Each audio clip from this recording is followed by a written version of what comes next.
Today's video is about some home exercises for particularly helping recovery with a couple of specific areas of work.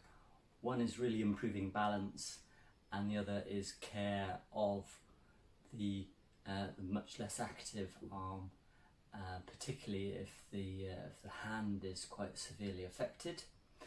So here we go, a couple of simple things to pursue.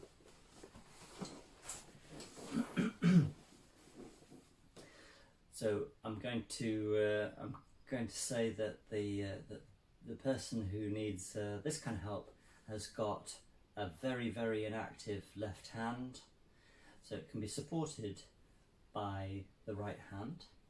So it can support in any number of ways. It can be through fingers sometimes like this. Sometimes it's got to be underneath the wrist.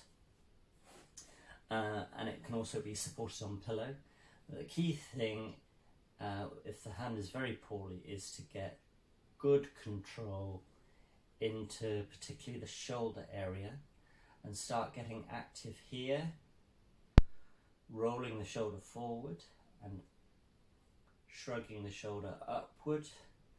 And one of the key areas to watch is that that balance is maintained. So the tendency to fall backwards, either in the chest area or where the hip starts to fall back, and the person begins to roll onto the back. So try to avoid that unless you mean to.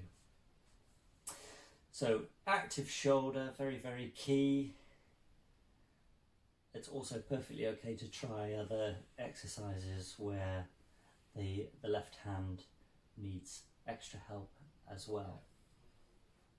So that's a little bit about care of the arm and shoulder, and then very key for balance.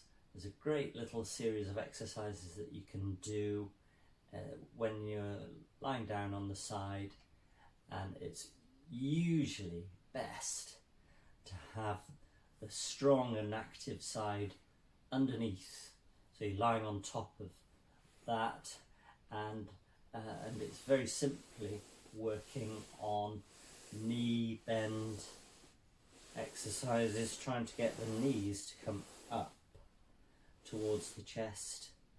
Lots of little variations that you could try with just the lower legs working, but the key thing is bringing the legs up, because then that really involves the trunk, allows the trunk to stay straight, get used to working in straight lines. But although it looks like it's working in straight lines, it's really using the big crisscross muscles that help the chest, what you might call your core muscles.